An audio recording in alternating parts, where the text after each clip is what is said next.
Hello friends, March month नज़दीक है और मार्च मंथ होता है बैलेंस शीट बनाने का। एक बैलेंस शीट आपके पी एंड एल अकाउंट का, आपके प्रॉफिट एंड लॉस का, आपके असेसमेंट्स और लाइबिलिटीज़ का। तो मैंने सोचा कि मैं एक वीडियो बनाऊं जिसमें हमारे जीवन का जो एक्चुअल में एसेट्स और लाइबिलिटीज़ हैं उसके ऊपर एक वीडियो बनाऊं। हमारे जो अच्छे कर्म है, हमारी जो पुण्यवानी है, हमारी अच्छी सोच है, अच्छी नीयत है, वो हमारे एसेट्स हैं। और जो हम बुरे कर्म कर रहे हैं, कर्मा का फाइल हमारे जीवन में बढ़ता जा रहा है, कर्मा साइकिल बढ़ता जा रहा है, वो हमारी लाइबिलिटीज़ है। तो कैसा है हमारा पी एंड एल अकाउंट और फिर क्या निकल कर आएगी बैलेंस शीट, और कैसा होगा मेरा और मेरी आने वाली पीढ़ियों का जीवन। क्योंकि जो पी एंड बैलेंस शीट में प्रॉफिट या एसेट्स में छोड़ के जाऊंगा या मैं छोड़ के जाऊंगी, वो आने वाली पीढ़ी को मिलेगा। और जो लाइबिलिटीज़ या बैड कर्मा छोड़ के जाऊंगी, वो आने वाली पीढ़ी चुकाएगी। तो हमें जानना है कि हमारे जीवन में बैड कर्मा ज़्यादा है क्या, बैड कर्मा, और इसमें तंत्र मंत्र भूत प्रेत सब कुछ इंक्लूडेड है। तो जो इनमें बिलीव नहीं करते हैं, कर्मा में बिलीव नहीं करते, पाप पुण्य में बिलीव नहीं करते, वो भगवान में भी बिलीव नहीं करते और वो टारो पे भी और एनर्जी पे भी बिलीव नहीं कर सकते। तो मैं एक हम्बल रिक्वेस्ट करना चाहती हूँ कि वो इस वीडियो को ना देखें। मैंने बहुत सारे वैसे वीडियोस डाले हैं हेल्थ पे, आपकी हेल्थ कैसी रहेगी, आपका बिजनेस कैसा जाएगा, आपकी निफ्टी 50, आप उन वीडियोस को देखो। ये वाला वीडियो प्योर उनके लिए है जो भगवान में बिलीव करते हैं, कर्मा में बिलीव करते हैं, चाहे वो बैड कर्मा कर रहे हैं चाहे वो गुड कर्मा कर रहे हैं, लेकिन वो बिलीव करते हैं कि कर्मा कुछ होता है, आत्मा का पुनर्जन्म होता है, पीढ़ियां आगे अपने परिवार का पाप पुण्य ढोती है। ये सब में जो बिलीव करते हैं वो इस रीडिंग को ज़रूर देखिएगा और अपना पाप और पुण्य समझने के बाद इस साल को जीना शुरू करिएगा। सॉरी, माइक गिर गया था। इस बचे साल को आप उस तरह से रीप्लान या रीस्ट्रक्चर कर सकते हो, क्योंकि ये कर्मा का साल है। पिछले साल में हमने अपने अंदर वर्क किया था, केतु हमें अपने अंदर घुमाते हैं, आपके इनर वर्ल्ड पे काम कराते हैं। उसके बाद कर्मा का साल आया कि भाई तेरे अंदर ये गंदा है और ये अच्छा है, अब तू ये साल कैसा जिएगा। और उसके बाद मंगल का साल आएगा, मतलब पावर, एनर्जी, एक्शन, है ना। तो आप सोचो कि मैं किस डायरेक्शन में जा रहा हूँ या जा रही हूँ, मैं अच्छे डायरेक्शन में जा रहा हूँ या मैं बुरे डायरेक्शन में जा रहा हूँ। और बीज आप बबुल का बोगे तो आम के पेड़ का फल, आम का फल कैसे आपको मिलेगा। सो मेरी हम्बल रिक्वेस्ट है कि इस वीडियो को अच्छे से सुनने के बाद में आप डिसाइड करना कि बचा साल कैसे आपको अपने कर्मा करने हैं। राम का साथ देना है या रावण, और दोनों आपके अंदर ही है, बाहर कुछ नहीं होता है दुनिया में। राम भी अंदर है, रावण भी अंदर है।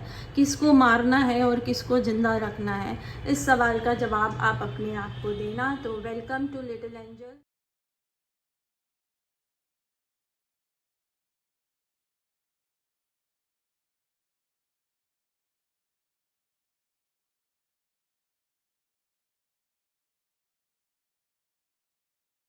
तो सबसे पहले कार्ड निकाल कर ये देखेंगे कि आपकी लाइफ में पॉजिटिव एनर्जी, लाइक आप पुण्य ज़्यादा कर रहे हो या पाप ज़्यादा कर रहे हो, या आपका जो थॉट प्रोसेस है उसमें रावण ज़्यादा जीत रहा है या राम ज़्यादा जीत रहा है। There is always fight between black and white. तो आपकी लाइफ में black two bulls are always fighting. तो आपकी लाइफ का कौन सा बुल जीत जाता है और कौन सा बुल हार जाता है, इसको देखने के लिए सबसे पहले एक कार्ड निकालेंगे कि आपकी लाइफ में कौन सा बुल ज़्यादा जीत रहा है। तो जो कार्ड आया है उसके अकॉर्डिंग आपकी लाइफ में जो नेगेटिविटी है या जो रावण है अंदर, ईगो है, सेल्फिशनेस है, डिप्रेशन है, एंजाइटी है, परेशानियां हैं, वो सब ज़्यादा जीत रही हैं। ठीक है, वो आप ऐसे पर्सन नहीं थे, लेकिन हालात और परिस्थितियां ऐसी होती चली गई कि धीरे धीरे आप बदल गए। आप जो थे वो नहीं रहे, अब आप एक ऐसे इंसान हो जिनको ऐसा लगता है कि पूरी दुनिया में सिर्फ दुख ही दुख है, कहीं कोई सुख बचा ही नहीं है। तो यहाँ पे मैं आपको एक मेरी फेवरेट स्टोरी सुनाना चाहती हूँ। अगर आप स्टोरी सुनने में इंटरेस्टेड नहीं हो तो वीडियो को 2 मिनट के लिए आगे कर देना, बट ये स्टोरी ज़रूर सुन लेना। जब भी आप अपने जीवन का नेगेटिव हैंडल करोगे तब आपके लिए स्टोरी बहुत हेल्पफुल रहेगी। तो स्टोरी कुछ इस तरह से है कि एक पर्सन था, वो बहुत सक्सेसफुल था और एक दिन उसको ऐसा लगा कि सारी दुनिया उसकी बुराई कर रही है, सब उसकी बुराई कर रहे हैं, सब जगह से सिर्फ नेगेटिव आ रहा है, जबकि और उसको समझ नहीं आ रहा था कि जो कल तक सारी दुनिया मेरी तारीफ़ कर रही थी, आज क्या हो गया कि सारी दुनिया मेरी बुराई कर रही है। तो उसको उसका कोई वेल विशर था, उसने बोला कि आप उस आश्रम में चले जाओ, बहुत डिप्रेशन हो चुका था, बहुत परेशानी हो चुकी थी। तो उस वेल विशर ने बोला कि आप उस आश्रम में चले जाओ, उस आश्रम में आप 2 दिन रह लेना, उसके बाद वापस आकर आपको जितना दुखी होना है या जो भी परेशान होना है, डिप्रेशन, आप यूँ समझ लो कि किसी डॉक्टर ने सजेस्ट कर दिया, किसी काउंसलर ने सजेस्ट कर दिया। तो वो वहाँ पर चले गए और वहाँ पर जब वो पहुँचे तो वहाँ का सिस्टम था कि दिन भर आपको उन गुरु की सेवा करनी है, उनका ध्यान रखना है, उनकी केयर करनी है और तब कुछ वो आपको अच्छी बात बताते हैं। बहुत सारे आश्रम में ऐसा होता है। तो दिन भर उन्होंने उस गुरु की सेवा करी, उनसे बातें करी एंड रात तक होते होते उनकी एक बॉन्डिंग हो गई। होता है ना कि पिछले जन्म की दोस्ती है या कुछ है, जो वो एनर्जी आपको मैच करने लग गई। तो उन्होंने वो उनके पास में सो गए रात को और रात को जब वो सोए तो बहुत ज़्यादा मेंढक की, मतलब बहुत तेज़ मेंढक की आवाज़ आ रही थी पूरी रात। पास में एक तालाब था और उस तालाब से बहुत तेज़ मेंढक की टर टर टर टर आवाज़ आ रही थी। वो सो नहीं पाए, पूरी रात जगे रहे, वो सो नहीं पाए। लेकिन उनके जो वो टीचर बोल लो, गुरु बोल लो, जो भी बोल लो, वो आराम से सो रहे थे, उनको कोई फ़र्क नहीं पड़ रहा, इतनी आवाज़ तेज़ आ रही है टर टर टर टर, लेकिन उनको कोई फ़र्क नहीं पड़ रहा था। तो नेक्स्ट मॉर्निंग जब वो उठे तो उन्होंने पहला क्वेश्चन यही किया कि भाई इतनी तेज़ मेंढक की टर टर आवाज़ आ रही है, फिर आप सोते कैसे हो? तो उन्होंने बोला ऐसा करना कि आज रात में जब आवाज़ आए तो एक बार देख कर आना कि वो मतलब कितने मेंढक हैं जो टर कर रहे हैं, तो फिर अपना डिसीजन लेना। तो वो बंदा अगली रात को बाहर निकल कर देखा, तो बाहर जब वो निकला तो बड़ी सुंदर रात थी, चांदनी रात थी, पानी पर रोशनी पड़ रही थी, पूरा पानी इतना खूबसूरत दिख रहा था, जो घास थी वो ओस से भरी हुई थी और नेचर बहुत ही खूबसूरत दिख रही थी एंड उसको सब कुछ दिख रहा है और उसका मन एकदम रिलैक्स हो गया। अभी भी वो मेंढक की आवाज़ आ रही थी और वो चलता जा रहा था और जब उस तालाब के पास में पहुंचा तो उसने देखा कि सिर्फ एक मेंढक है जो बहुत टर कर रहा है और उसने वो सारी नेचर की ब्यूटी को समझ लिया था, देख लिया था। तो उसको मतलब वो थोड़ा कंफ्यूज हो गया कि ये क्या था, थोड़ा मतलब उसको बहुत पीस भी फील रहा, उस पहली रात जैसे उसको नेगेटिव नहीं फील हो रहा था, उसको पीस फील हो रहा था और वो मेंढक उसको अब इतना इरिटेट नहीं कर रहा था। तो वापस आया और सो गया। नेक्स्ट मॉर्निंग गुरुजी ने पूछा कि भाई कल रात तुम घूमने गए थे क्या? तो क्योंकि उसके चेहरे पे बहुत पीस था तो वो समझ गए, एक्सपीरियंस लोग बिना बोले सब कुछ समझ जाते कि उनको जवाब मिल गया है। फिर भी उन्होंने पूछा कि कल तुम तालाब पे गए थे क्या? तो उन्होंने अपना पूरा एक्सपीरियंस ईमानदारी से बताया कि मैं निकला और उस पे चला, वो मून को फील, चांद को फील किया, पानी की एनर्जी, पूरी वाइट चादर फैली हुई, सब कुछ देखा और फिर मुझे वो मेंढक दिखा और वो मेंढक टर कर रहा था। तो उन्होंने समझाया कि ज़्यादातर ज़िंदगी में कुछ इक्के दुक्के 10-15 लोग होते हैं जो नेगेटिव बोल रहे होते हैं और उस नेगेटिव पे हम इतना फोकस कर लेते हैं कि हमारे आसपास में जो पॉजिटिव होता है, जो खूबसूरत होता है, जो नेचर ने हमें ब्लेस्ड किया हुआ है, ये फ्री है, इस पे कोई चार्ज नहीं है और अभी तक GST भी नहीं लगा है, तो तब तक इसको एंजॉय कर लो। जैसे कभी आर्ग्यूमेंट होता था कि क्या पानी भी बिकेगा, अब पानी भी बिक रहा है कोविड की वजह से, हवा भी बिक रही है, पता नहीं कब इन पर भी जीएसटी लग जाएगा, कब इन पर भी टैक्स लग जाएगा। तो जितने दिन ये फ्री है ना, इनको एंजॉय कर लो, ये मैसेज देना चाहती हूँ मैं। और इसीलिए मैंने ये स्टोरी सुनाई है कि अब ये तो सोचो मत कि क्या इस पर टैक्स लग सकता है, जब पानी पर लग सकता है, हवा पे लग सकता है, वो बिक सकते हैं, तो पता नहीं किस दिन ये खूबसूरती भी टैक्स वाली हो जाएगी। फिर बोलोगे कि अमीर ही इंजॉय कर सकते, गरीब कर ही नहीं सकते। तो अभी फ्री है, अभी इंजॉय कर लो, ये मैसेज देना चाहती थी। और आप अभी उसी जोन में हो कि आपके आसपास 1 2 4 लोग जो टटर कर रहे हैं, आप उस पर फोकस कर रहे हो।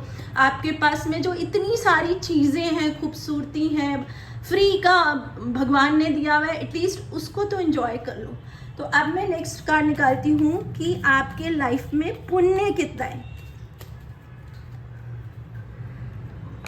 जो पुण्य वाला मामला है ना, वो बहुत गड़बड़ है। मुझे ऐसा लगता है कि आप जब भी कुछ अच्छा काम करते हो ना, उसको बहुत शो ऑफ करते हो, माफ़ करना, बहुत शो ऑफ। जो एक बहुत बीमारी आजकल ये भी हो गई है कि कहीं डोनेशन दिया तो फोटो उठा के स्टेटस पे डाल दिया, कहीं कुछ भी किया, कुछ भी अच्छा काम किया और उठाकर स्टेटस लगा दिया, और कुछ नहीं तो मुझे इसका क्रेडिट मिल जाए, ये काम जो मैंने किया है उसका मुझे क्रेडिट मिल जाए, उसके लिए मैं झूठ भी बोल लेता हूँ, मैं उठा पटक भी, मतलब इतनी छोटी सी जो क्रेडिट भी जिसका है उसको नहीं दे सकते। मेरा ये मानना है, देखो पैसों के लिए अगर कभी कभी ऐसा करना पड़ता है कि मैं थोड़ा सा एक्स्ट्रा जाकर ज़्यादा कमा लूँ और उस चक्कर में मैंने कुछ गलत किया, तो वो तो मुझे डाइजेस्ट भी हो जाता है। लेकिन ये क्रेडिट उसका था और मैंने वो भी उससे छीन लिया, तो ये मुझे डाइजेस्ट नहीं होता है। तो आपके साथ प्रॉब्लम क्या हो रही है, आपका जितना भी पुण्य है ना, पुण्य आप कर रहे हो, दिन भर में एटलीस्ट 5 से 7 काम आप अच्छा कर रहे हो, लेकिन प्रॉब्लम ये है कि आपको उन सब चीज़ की क्रेडिट चाहिए या उन सब का ताली आपको चाहिए, और उस चक्कर में वो जो पुण्य किया वो वहीं पे बैलेंस हो गया। मैंने अभी एक पुण्य किया और उस पुण्य के बदले में जो क्रेडिट मुझे मिलना चाहिए था, या उस पुण्य के बदले में जो मुझे तारीफ मिलनी चाहिए था, या जो बेनिफिट मिलना चाहिए, पावर मिलनी चाहिए, वो उसी समय मिल गई, खत्म, बचता ही नहीं है कुछ, डेली वेजेस हो गया है। तो ये गलती मत करिए। तो आपके फिलहाल जो स्थिति है वो ये है कि पाप ज़्यादा, नेगेटिव ज़्यादा, आपकी एंजाइटी ज़्यादा, डिप्रेशन ज़्यादा, और जो पुण्य है वो आप कर तो रहे हो लेकिन वो खाते में बचता नहीं है, और फिर आप जाकर भगवान से झगड़ा करते हो कि मेरे साथ बुरा क्यों हो रहा है, क्यों कोई मेरा साथ नहीं दे रहा, क्यों आप मेरी मदद करने नहीं आ रहे, क्यों आप मेरे जीवन में कुछ अच्छा नहीं हो रहा, क्योंकि आप उसको बचा ही नहीं रहे हो, आपकी एफडी नहीं है, तो कैसे काम चलेगा। अब हम पूरी रीडिंग करते हैं कि आखिर आपको आने वाले साल में अपने पाप को ख़त्म भी करना है, पुण्य को बढ़ाना भी है। तो जिस दिन ये रीडिंग पहुँचे उस दिन से आपको करना क्या है, एक्शन, आपको एक्शन लेने हैं, आपको अपने इंट्यूशन पे बिलीव करना है, आपका जो इतना खूबसूरत सा दिल है उसको फिर से याद करना है, कभी जो आप बहुत अच्छे होते थे वो याद करना है, आपके जितने भी बुरा एक्सपीरियंस है उसको आपको अपने कर्टन के पीछे, मतलब उसको सिर्फ आपको पता है, अभी आपको उसको किसी से डिस्कस नहीं करना है। आपको अपने अंदर पूरी पॉजिटिव एनर्जी को फिर से चार्ज करना है, और उसके लिए आपको अगर मेडिटेशन करना पड़ रहा है, 2-4 दिन अकेले रहना पड़ रहा है, अपने आप के साथ रहना पड़ रहा है, तो रहिए, क्योंकि मैसेज जो आया है बहुत पॉजिटिव आया है कि बस ये एफर्ट्स करिए, और उसके बाद यूनिवर्स का हाथ आपके साथ होगा। जितनी शिकायतें आपने भगवान से लगा रखी हैं सब खत्म हो जाएंगी। भगवान तो रेडी है, हाथ में पैसा, ब्लेसिंग्स, सब कुछ लेकर तैयार खड़े हैं, लेकिन आपने पाप का ब्लॉकेज कर लिया है, तो वो कैसे आपके पास आएगा, वो कैसे आपको मिलेगा। भगवान आपकी तरफ फेंकते हैं और आपने एक दीवार बना दी है पाप की, बुरे कर्मों की, अब वो वहाँ से टकराती है और वापस भगवान के पास चली जाती है, तो कैसे आपके पास वो पहुँचेगा। तो आपको वो एक्शन लेना है कि उस दीवार को हटाना शुरू करिए, और जो आप थे उसको वापस निकालना शुरू करिए। ये देखिए, वाह, आप में से बहुत सारे लोग शादी के लिए वेट कर रहे हैं, तो भगवान ने आपके लिए बहुत खूबसूरत एक बंदी प्लान की हुई है। क्वीन ऑफ पेंटिकल मेरी आइडियल है टैरो रीडिंग में। एक फीमेल को ऐसा ही होना चाहिए जिसको मनी बैलेंस करना आता है, चाहे वो प्रोफेशनल है चाहे हाउस वाइफ है, लेकिन वो मनी अरेंजमेंट बहुत अच्छे से जानती हैं। उनको सब कुछ आता है, नेचर, मतलब वो बेस्ट फीमेल है जो घर भी संभाल सकती हैं, बाहर भी संभाल सकती हैं, अगर वर्किंग है तो भी दोनों संभाल सकती हैं और बहुत ग्रेसफुली संभालती हैं। लेकिन उनको उनमें बिल्कुल भी घमंड नहीं है, प्राउड नहीं है इस बात का ना। सबसे अच्छा लाइफ पार्टनर आपका बन सकता है। और अगर आप फीमेल है और मेल के लिए वेट कर रहे हैं तो भी सबसे अच्छा लाइफ पार्टनर वही होता है जिसके अंदर दिल हो। फीमेल दिल को रिप्रेजेंट करती हैं, तो जिसके अंदर दिल है, जो आपकी तकलीफ को समझ सकता है, ऐसा पार्टनर आपके लिए प्लान किया हुआ है। और आपकी जो जर्नी होने वाली है वो एक नई स्टार्ट होगी, कुछ नया बहुत खूबसूरत शुरू होगा। जिनकी शादी होने वाली है उनका तो वैसे ही हो जाएगा, और जिनकी नहीं, मतलब शादी नहीं है, उनकी लाइफ में भी एक पर्सन एंट्री लेंगे और उसके बाद एक नई बिगनिंग होगी। पार्टनरशिप हो सकती है, कुछ भी हो सकता है, और उसके बाद एक बहुत सुंदर सी नई बिगनिंग होगी। ऑब्वियस है, जब हम नया कुछ शुरू करते हैं तो जर्नी थोड़ी मुश्किल होती है, आप नया कुछ सीख रहे हो, उबड़ खाबड़ होता है, लेकिन वो बहुत खूबसूरत है, वो बहुत सुंदर है। ये बिल्कुल वैसे है जब हम हिल स्टेशन पे घूमने जाते हैं तो हिल स्टेशन पे हमें बहुत ध्यान से चलना पड़ता है कि इधर खाइए कार। आपने देखा है अगर आप शिमला मनाली गए हो, ड्राइविंग भी कितनी मुश्किल है ना, फिर भी हम उसको एंजॉय करते हैं। इतना सा भी ड्राइवर चूक जाए तो हम कितनी गहरी खाई में जाकर गिरेंगे, लेकिन फिर भी हम मस्ती कर रहे होते हैं, फिर भी हम इंजॉय कर रहे होते हैं। उस एक्सट्रीम ठंड को मतलब हमारे को मज़ा आ रहा होता है ना। तो बिल्कुल वैसी सी कुछ नई जर्नी होगी। मैं आपको गलत फहमी में नहीं रखना चाहती हूँ, लेकिन वो बहुत खूबसूरत होगी। आपको करना बस ये है कि पास्ट लाइफ से जो आप एक्सपीरियंस लेके आ रहे हो उनको सबको याद रख के अपनी पोटली में रखना है, उन एक्सपीरियंस को नहीं रखना है। उससे जो चैप्टर्स लर्न किए हैं उसको आप एक पोटली बनाकर, हमारा लगेज लेकर जाते हैं ना, तो वो लगेज लेकर जाना है। और आपके अंदर जो प्योरिटी है, आपके अंदर जो सच्चाई है, अच्छाई है, उसको हमेशा अपने हाथ में रखे रहना है। उससे क्या होता है कि अगर मैं चूकी भी तो मेरा कोई वेल विशर मुझे अवेयर कर देगा कि आगे गड्ढा है, आगे खाई है, ठीक है। तो हमेशा अपनी उस अच्छाई और सच्चाई को अपने साथ में रखो, अपने एक्सपीरियंस को अपने सूटकेस में रखो, और मस्त अपना गाना गाते हुए, एंजॉय करते हुए आप अपनी लाइफ को फिर से स्टार्ट कर सकते हो। आपकी एनर्जी में इमोशंस बैलेंस है। मतलब देखो ना, कितना पॉजिटिव कार्ड्स आने शुरू हो गए, लाइन लग गई पॉजिटिव कार्ड की। सिर्फ आपने एक एफर्ट किया कि मैं अब डिप्रेस नहीं रहूँगी या रहूँगा, मैं गलत काम नहीं करूँगा, मैं धर्म के साथ चलूँगा या चलूँगी। तो आपने ये डिसीजन लिया कि अब कृष्णम शरणम मम। इसका मतलब समझिए, आज से, अभी से कृष्णम शरणम मम, मैं कृष्ण के शरण में हूँ, और जो भी होगा कृष्ण की इच्छा से होगा। अच्छा या बुरा वो जो भी करेंगे मेरे लिए अच्छा करेंगे। बस ये एक सेंटेंस का मतलब आपने समझा और ज़िंदगी बदल गई। अब देखो, पूरी यूनिवर्स, पूरी कायनात आपके लिए सुख, आपकी खुशियाँ, आपकी पॉजिटिविटी इकट्ठा करने में लग गई। आपका इमोशन बैलेंस कर रही हैं, आपका मनी बैलेंस कर रही हैं, आपके लिए एक खूबसूरत लाइफ पार्टनर प्लान कर रहे हैं। तो ये जादू है। और हम खुद से जब कुछ करने की बहुत, मैं कर दूंगा, मैं ऐसा करूंगा, मेरा ये, मेरा वो, मैं, मेरा माँ बाप, मेरा भाई बहन, मेरी पत्नी, मेरा वो, ये सब ज़्यादा करने लगते हैं ना, तो ज़िंदगी बिखर सी जाती है। लेकिन जब हम ये मान लेते हैं कि भगवान ने किया है और जो किया है मेरे लिए अच्छा किया है और इसी में मुझे अपना सुख ढूंढना है, तो ज़िंदगी खुशियों से भर जाती है। फिर से एक खूबसूरत सा एक एटमॉस्फेयर मेरे आसपास क्रिएट होने लगता है, और खुशियाँ हमेशा हमारे अंदर होती है।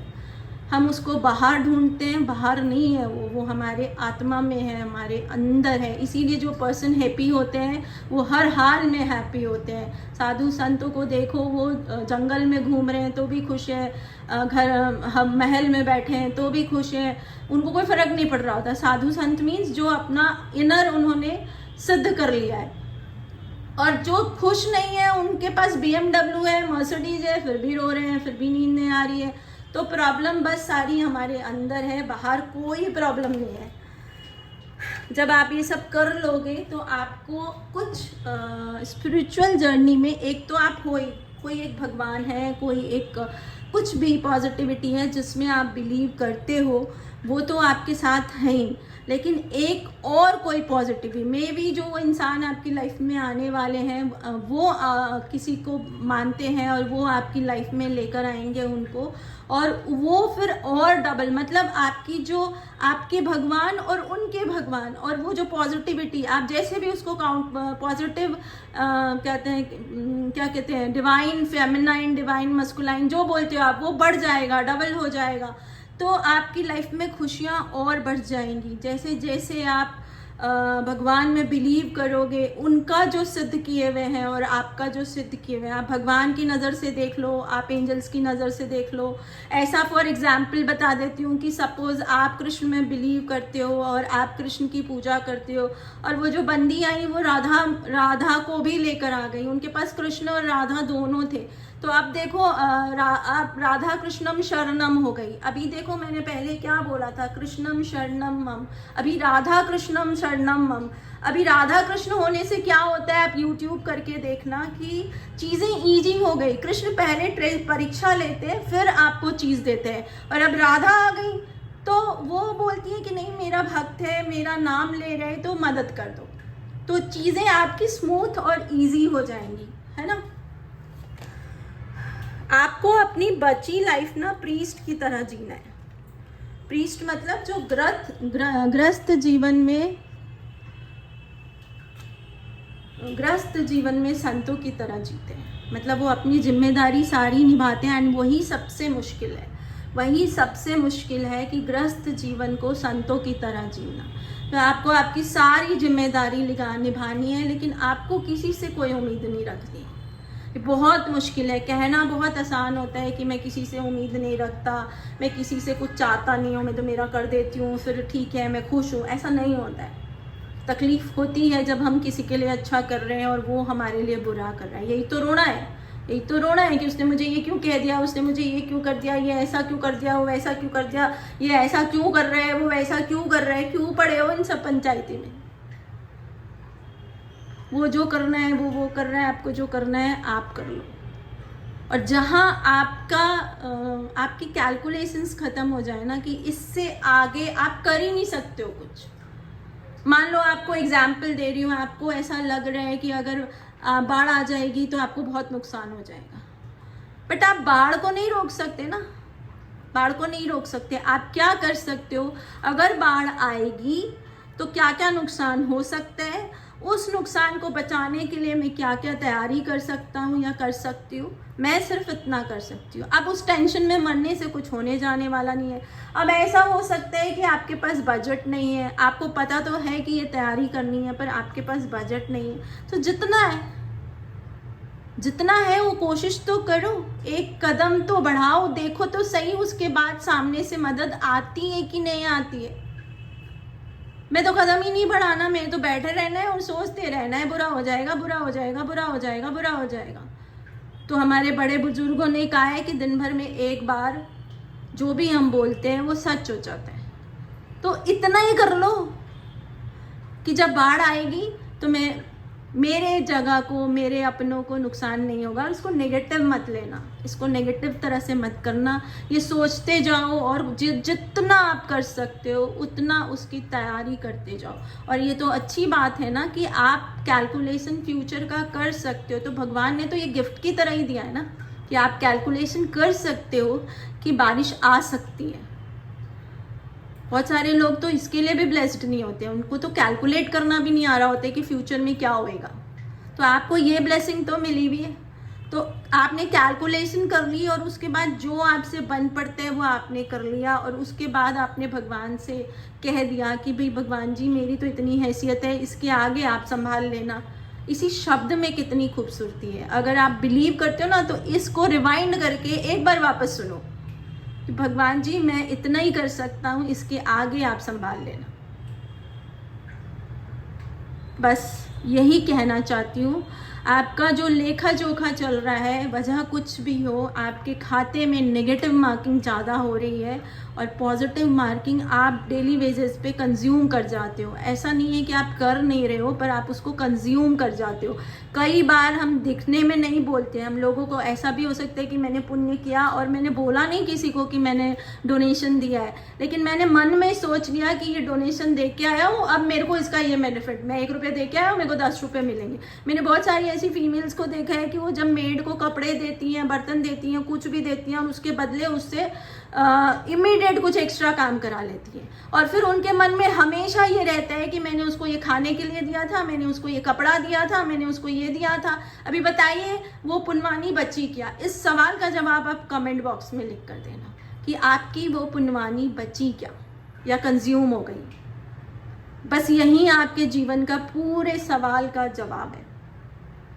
तो रीडिंग थोड़ी सी अलग है, जो रेगुलर रीडिंग्स होती हैं उनसे ये रीडिंग अलग है, लेकिन मैंने पहले भी कहा है कि मुझे जैसी इंट्यूशन होती है, या मैं मेरी शब्दों में कहूँ तो मुझे जैसा आदेश दिया जाता है कि ये वाली बात बोलनी है और ऐसे बोलनी है, वैसी रीडिंग में डाल देती हूँ। जिन भी लोगों के पास पहुँचेगी मैं ये मान के चलती हूँ कि ये मैसेज उनके लिए ही था, इसलिए मैंने शुरू में ही बोला कि रीडिंग ज़रूर सुन लेना और इस रीडिंग के अकॉर्डिंग तैयारी शुरू कर लेना।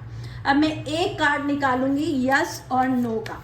जब आपने इतनी रीडिंग सुनी है तो कोई सवाल आपके मन में ज़रूर आया होगा कि मैं अगर इस पैटर्न पे जाऊं तो मेरे जीवन में dash dash dash dash dash, मैं उसको मैनिपुलेट नहीं करना चाहती हूँ।